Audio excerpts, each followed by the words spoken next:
God, I'm okay, thank you. I'm okay.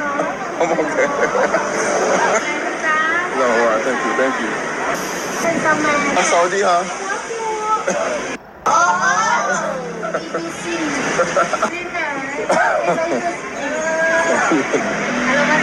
God, I'm okay, thank you. I'm okay. I'm okay. No, all right, thank you. When I first saw this video, the first thing came in mind was how a lot of men that had multiple wives in the ancient days, how they felt, you know. And also, when I saw the video, I can just imagine how King Solomon was when he walked through the city, how the women was oohing and ahhing at him. And that's what is going to come back again. We're going to get that power. We're going to get that glorious way about ourselves from our women. And not just from the Israelite woman, from heathen women too.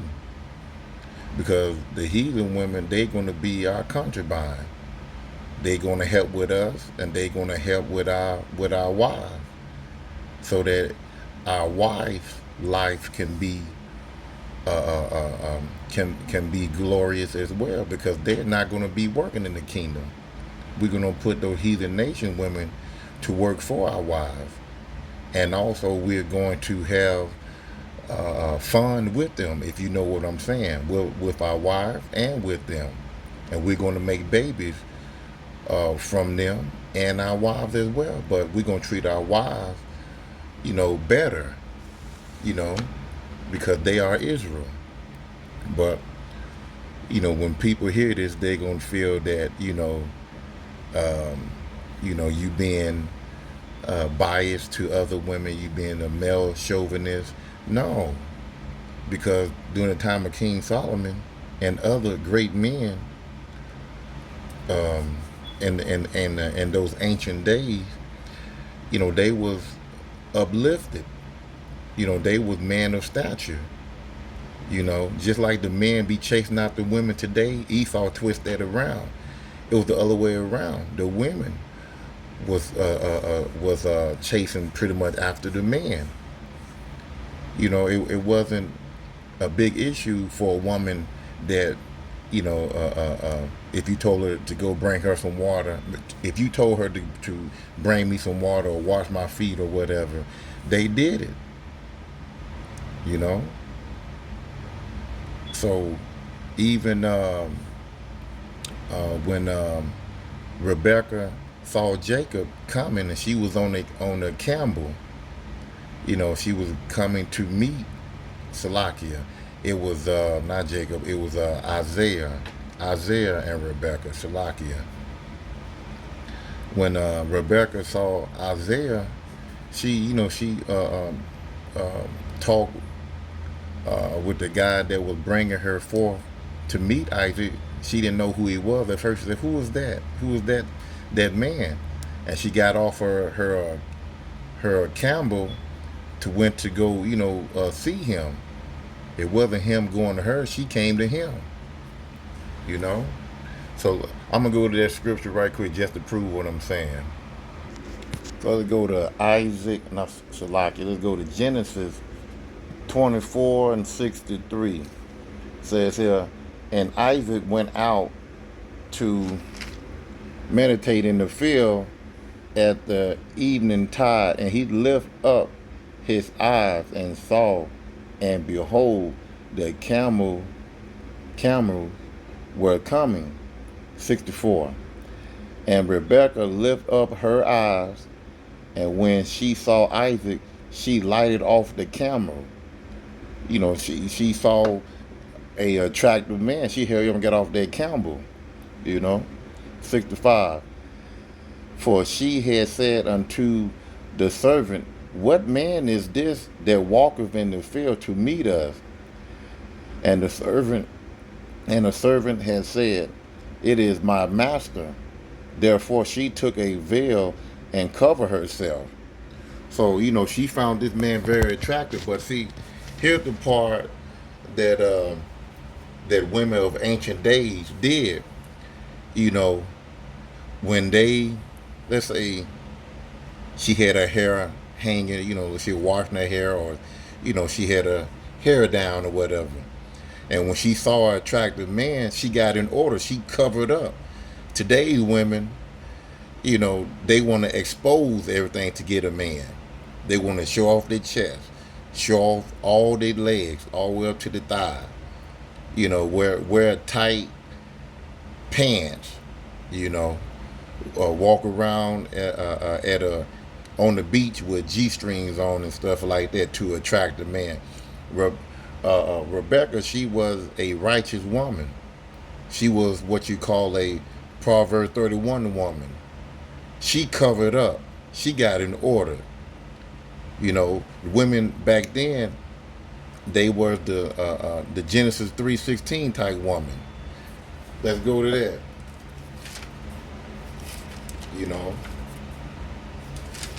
These women here was in order. It says here that these women, their desire shall be to their husband, and he shall rule over them. So Rebecca was that type of woman.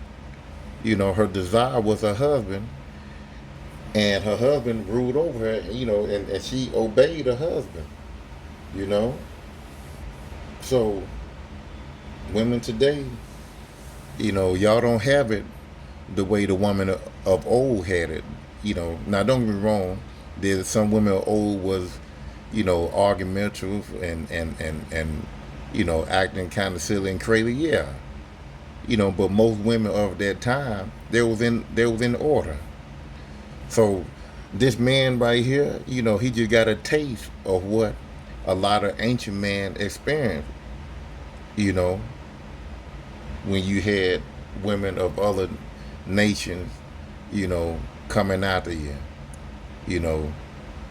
praising you and stuff like that. No different from King Solomon.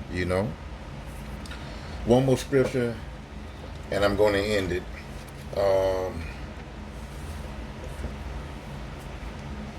Isaiah. Let me get it right quick. Isaiah 1:4, I believe. Let me get that right quick.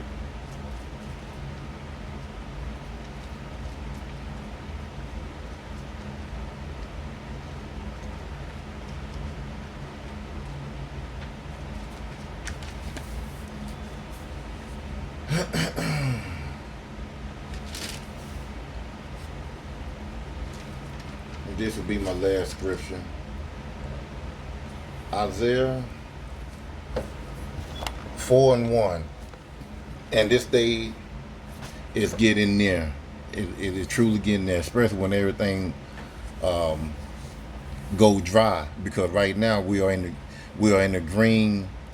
green tree right now. You're able to go and wash your car. You're able to go take your woman out to eat. You're able to move around freely. You're able to go to the store, buy what you want. This lifestyle is going to be taken away from you. So we're in the green tree right now. It's slowly leaving us. Now, when we get into the dry tree, then we're going to see a lot of these women that claim to, I can do it all by myself. I don't need a man. Okay. Keep that same spirit. When the prophet of Yahweh Bashim Yahweh Shai, when you see them not worried, not looking famished, not looking thirsty, and the spirit is going to know, the woman, she going to see that man is not going through hell like I am, and she going to want that protection. She going to want what he's been given, but our women don't take heed to the scripture. They don't respect the so-called black man, especially the man that's out on the highway and byway pushing this truth and doing these videos. You know,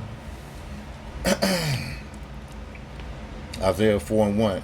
And in that day, 7 women shall take hold of one man, saying, we will eat our own bread and wear our own apparel. Only let us be called by thy name to take away our reproach. So that time is coming, and that reproach take away that negativity that she always had against the so-called black man. Running to Esau to put him on child support. She gonna know that the power that was given to her was by Esau Edom, and she gonna come back into her rightful mind, bowing down, wanting you to forgive her, and she's gonna be willing to give her body to you so that you can protect and take care of her. So that time is near. That time is near. So, like I said again, this brother right here, he's taking it all in, and he just got a glimpse of what King Solomon went through when he walked the earth, when the women praised the kings of the earth, the gods of the earth, which is the Israelite man. Well, I'm gonna leave it right there.